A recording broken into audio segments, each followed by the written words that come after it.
তো আমি এখন আছি বান্দরবানের মেঘলা পর্যটন কেন্দ্রে। বান্দরবানে যে ঈদ উল ফিতরের যে শুরুটা হয়েছে, এর পরে যে পর্যটন কেন্দ্রগুলো রয়েছে সেই পর্যটন কেন্দ্রগুলো অনেকটা জাঁকজমক হয়ে উঠেছে। আমরা দেখেছি গত কয়েকদিন যাবৎ যে রমজান মাসটা ছিল তখন আসলে পর্যটক অনেকটা কম ছিল, কিন্তু যখন ঈদ উল ফিতর শুরু হয়েছে গতকাল ঈদ উল ফিতর যাওয়ার পর আজকে বান্দরবানের যে পর্যটন কেন্দ্রগুলো রয়েছে, বিশেষ করে মেঘলা, নীলাচল, প্রান্তিক লেক, শৈলপ্রপাত, চিবুক, এই পর্যটন কেন্দ্রগুলোতে অসংখ্য পর্যটকের ভিড় করেছে। আমরা বিভিন্ন হোটেল মোটেলে গিয়েছি, বিভিন্ন হোটেল মোটেলে আমরা দেখতে পেয়েছি বান্দরবানের যে হোটেল মোটেল রয়েছে প্রায় 80 থেকে 100% হোটেল মোটেলের রুমগুলো বুকিং হয়েছে। যে চাঁদের গাড়িগুলো রয়েছে সেখানেও আসলে অসংখ্য পর্যটক আমরা দেখতে পাচ্ছি চাঁদের গাড়িগুলো নিয়ে বান্দরবানের বিভিন্ন পর্যটন কেন্দ্রে ঘুরছে।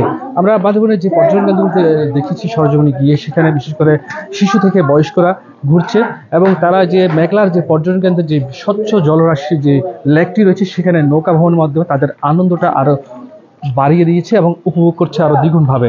আমরা বিভিন্ন পর্যটকদের সঙ্গে কথা বলেছি, তারা যেটা আমাদেরকে জানিয়েছেন যে রমজানের এই যে দীর্ঘ 1 মাস রমজান, এই রমজান শেষ করে তারা ঈদের বন্ধে বান্দরবানকে বেছে নিয়েছে, কারণ পাহাড়, প্রকৃতি, নদী আর সবকিছু মিলে যে বান্দরবানের একটি সংমিশ্রণ, সেখানে তারা বান্দরবানের মধ্যে এসে অনেকটা আনন্দ উপভোগ করতে পারছে। আমরা নিরাপত্তার কারণে আমরা বান্দরবানের টুরিস্ট পুলিশের সঙ্গে কথা বলেছিলাম। টুরিস্ট পুলিশের যিনি বান্দরবানের কর্মরত আছেন, যিনি বর্তমানে দায়িত্বে রয়েছেন, টুরিস্ট পুলিশের এএসপি নিত্যানন্দ দাস, তিনি আমাদেরকে জানিয়েছেন যে পর্যটকরা যে বান্দরবান বেড়াতে আসবে ঈদের ছুটি, সেই ছুটির জন্য তারা পর্যাপ্ত নিরাপত্তা ব্যবস্থা জোরদার করেছে। প্রতিটি পর্যটন কেন্দ্রে পর্যাপ্ত টুরিস্ট পুলিশের সদস্যরা রয়েছে, এর পাশাপাশি সাদা পোশাকধারী পুলিশের সদস্যরা রয়েছে, যাতে পর্যটকদের সার্বিক নিরাপত্তা দেওয়া হয়।